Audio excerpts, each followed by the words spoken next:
Thank you for joining Recording in today's media progress. availability with Mammoth General Manager Bill Armstrong to preview the NHL Draft. If you have a question for Bill, please raise your hand and wait to be called on. Let's start with Catherine from UtahMammoth.com. Hey, Bill, draft only a few days away, and I was wondering, could you touch on the process that starts even before the combine, but maybe this past month? What does your team and the organization focus on from meetings, combine, taking players out to dinner, all the way until draft night? Yeah, well, I've always said it's a process. Like, you got to follow the process. We've been at it for a few years, and it's really getting the best list from your area scouts and your head scouts, and exploring who you're going to get at the range you're at. When you do that, you get into that range, and you do it. You exhaust the process, as I call it, of going through every single player, meeting them at the combine, going through their testing, going through their video, reading all the research that your staff has done on them, and then sometimes taking them to dinner, sometimes going to meet their families, going to their houses, or going to dinner with their families. We love to get to know them as much as we can. Dana Green with ABC. Thanks for doing this. Do you almost feel like you're playing with house money just because you moved up from 14 to 4? And you want to make the best possible pick if you do make the pick, but is that kind of the feeling that there is just this level of fortune going into this draft? I don't really view it that way. I've kind of forgotten that we won the lottery, and so it's really about picking at 4. And it's like someone would say to you, "Oh, you got all these picks and second rounders," and I say to people when we have those picks, pretend it's like the only pick you have. Don't get in the thought process of going, oh, we got so many, we can give it away. No. Picks are hard to come by, and you've got to really focus in on what you have and really get into the range of players that are there and value one pick at a time. So, I'm over the giddiness. I think of winning the 4, and now we're at 4. Let's go to work. Bill Fraser, Salt Lake Tribune. Hey, Bill. At this point, how open do you remain or not remain about moving the 4th pick, and have you fielded any offers leading up to the draft? Well, yes, and listen, at this process, every GM, especially the guys that are in the top 10, are all jockeying around and seeing, can they move up, can they move down, what's the best option for their club, and we talk on with GMs daily about that, and everybody's got the price. It's very rare that it's done that, you could move from 4 to 2, or 2 to 1. It's very rare that happens, because everybody values the player that they have at that pick, and it's very rare that it does change hands. But do you have to explore it? Yes, that's part of my job. Every morning I wake up and go to work and see if we can better the pick, or if we can come up with different options to maximize where we are. Stephen Wino, Associated Press. Hey, Bill, seems like the top 3 picks are sort of consensus 1 through 3. Do you feel like you guys are sort of the inflection point of this first round where you could go a lot of different directions at 4? Stephen, who are the top 3? Who do you got? Misa, Schaefer, and Frondell. Oh, wow. Okay, so you got it done. It's already in the bank. All right. Okay. It's interesting because there's so many, things that can move, right? So I think when you just say the order, the thing that makes me flare up is I once met a GM, and he got this player at 4, and he said to me, "I had no idea we're getting the player at 4." I'm like, I don't care who's on that board. We don't take anything for granted, from 1 all the way to 3, and who we're going to get at 4. We dig deep. We go hard, and we don't want any surprises on draft day. So our process, we don't, we go through everything. So. What was the second part of your question? Because I had a hard time getting over the 3. Okay, I'm up by the 3. No, just do you feel like it is wide open in terms of the amount of quality players available for you at 4, in terms of the choices you have? Yeah, I think there's a good talent range at that area where we're picking. Now it's just working out the order and finalizing that with the scouts. And, the one thing that we do is we look at the player, the good, the bad, and the ugly. We go through everything. We don't hide anything. We're in those conversations, about the player. We never want to draft a player, then you show up at camp, you're like, nobody said his skating wasn't that good, or hey, he had trouble putting on weight. We go through it all. So it's really a good thing. I think we have an experienced scouting staff that, I was always in the the kind of the thought process is, like you never hide anything. You bring everything to light. So we're in that process, exploring what's going to come to us at 4, and I like what's there. It's a great opportunity for the club to move ahead. Jay Stevens, KSL Sports. Bill, it must be nice to have the 4th pick and not have to have the kind of season that typically gets you the 4th pick. And I know you're always saying best player available rather than position, but with the 4th overall pick, do you start looking position specific? No, we take the best overall player. That's, listen, I know a lot of guys, they're like, oh, we got to go to the podium and draft the same guy that we drafted the year before. And I'm like, if that's the best player, you should take him, because you have the ability in the NHL to trade players, right? So, if you got a Connor McDavid and Sidney Crosby, I'm sure you can trade one of them, right, for some pretty good players. So that's been the theory and the thought process we've always had, is draft the best player available. Rogan Houston, Deseret News. Hey Bill, I'm curious, as a former scout yourself, what your kind of theory is in terms of making the pick yourself, or letting your head scout make the pick, or what's your theory for drafting that first round? Well, it's a little bit different because we're away from the where the actual players are in this particular draft. So somebody from our club will make that pick. Not our 2 head scouts. But I've always believed in a regular draft. If you put the miles in, you deserve to make the pick. So that's the way. And I was kind of brought up in that system, so I'm a firm believer that, hey, listen, if you're doing all the time on the road, you deserve to get up there and make that pick. So I've always been a big believer of letting the head scout or the assistant head scout do it. Back to Bell. Hey Bill, at the Combine, Caleb Doier revealed that he had wrist injuries, playing with it for most of the season, said he was going to get an MRI, not sure about surgery. Have you guys gotten any updates on that, and how does that kind of influence the way you look at him on the board? Well, it's always important to make sure that you go through thorough evaluation when a player's hurt, to make sure you know what you're getting. It's a due diligent process. I leave that up to the medical staff.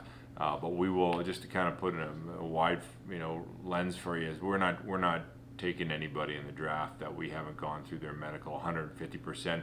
And if they've had something, in there that we weren't happy about, we follow it up with another medical, usually in Utah or in their hometown through the MRIs and doctors that we know. But we try to be as thorough as we can, because you certainly don't want any surprises when they show up and they're, hey, I got a shoulder surgery I need. Like, you just don't want that. It's not it's not something that you want. And, we've had surgeries where we've drafted Maverick Lamoureux, but we knew what was going on, and our doctors were good with it. So I think you have to go through the process, but with Mr. Doier, we'll certainly, I believe we have done our process, and we'll let you know how that one works out. Dana Green.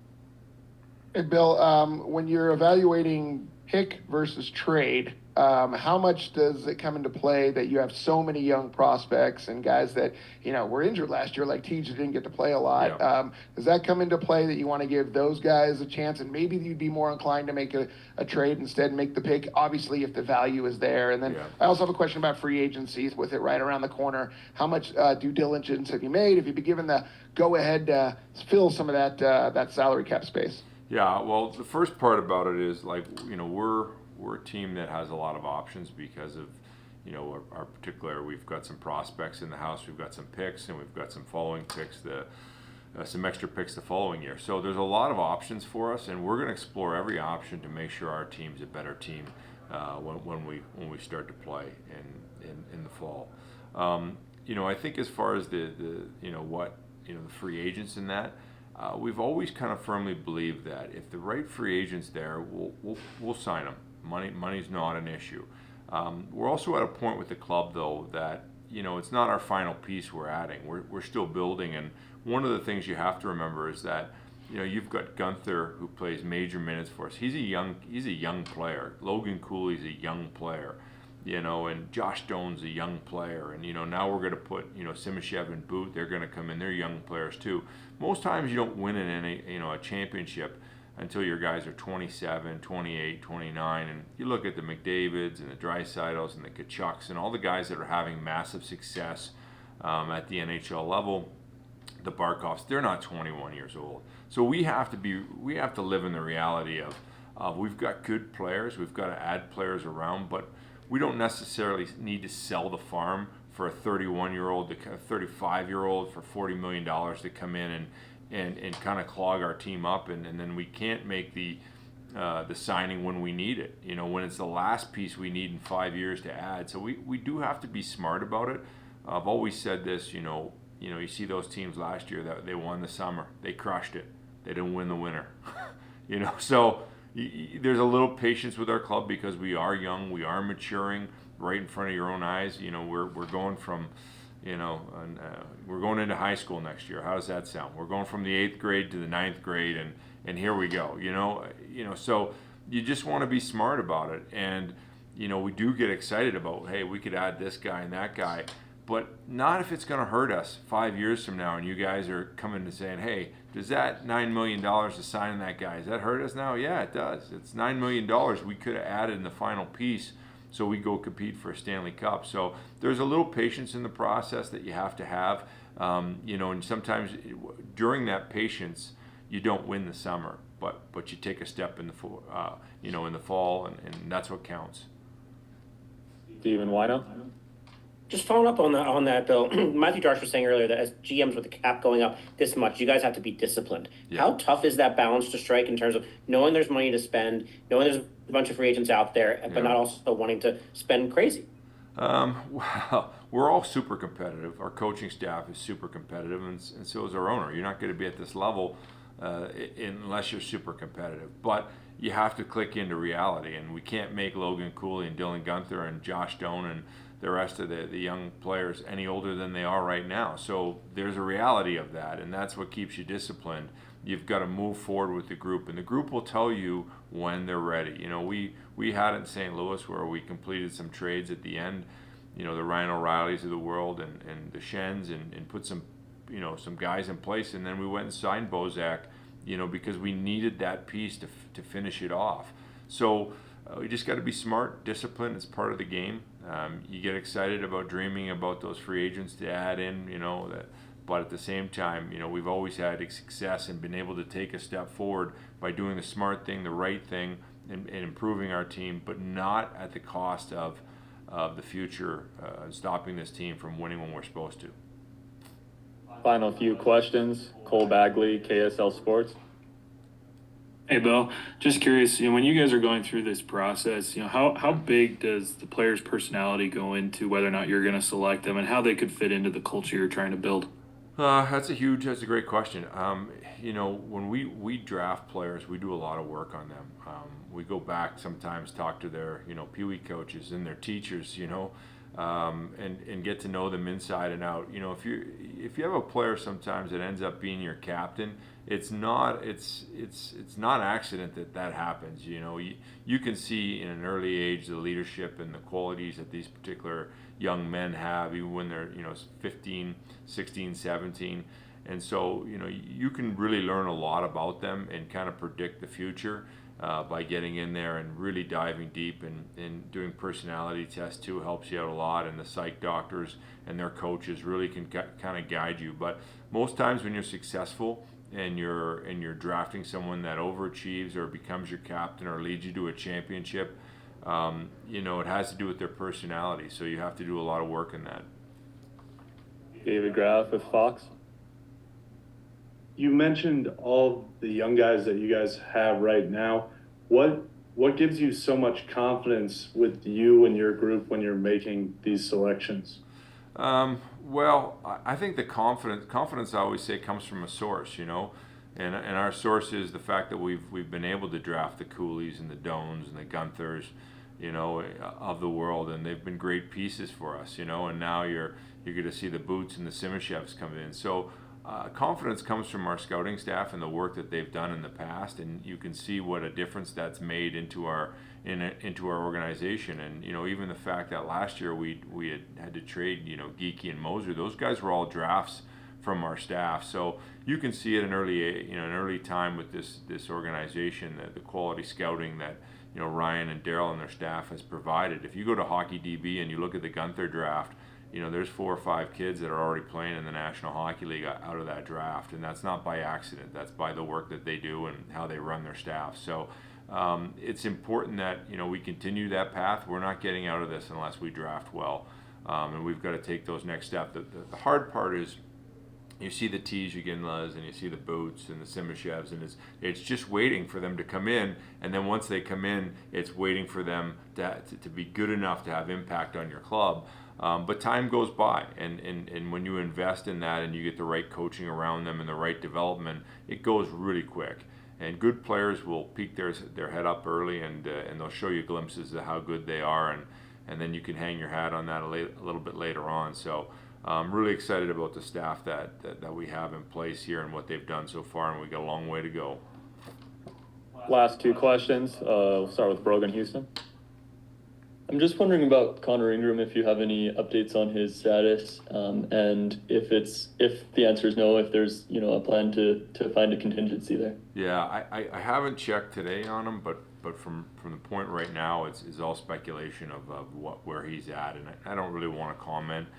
He's a great kid. I know he's in the program, and I know that he's we wish him the best, and hopefully he can get on the other side of this, and we'll continue to look for updates. Last question, Bill Fraser. Yeah, Bill, in terms of internal decisions that could influence choices around the draft and free agency, how do you see things standing with Jack McBain and his RFA status? We've had great talks with Jack and his agency, and along with Jack, and he's been very professional on his side, and I think they're very happy with how the talks have gone, and we just make some further progress as we go along. He's got a great agent he works with, Newport Sports and Pat Morris, and they do a great job. So it's not an easy fight, but it's good. I think we're both on the same page. Hopefully, at some point in time during the summer, we move a little closer to getting the deal done. All right, thank you, Bill, and thank you everybody for your time. Thank you, guys.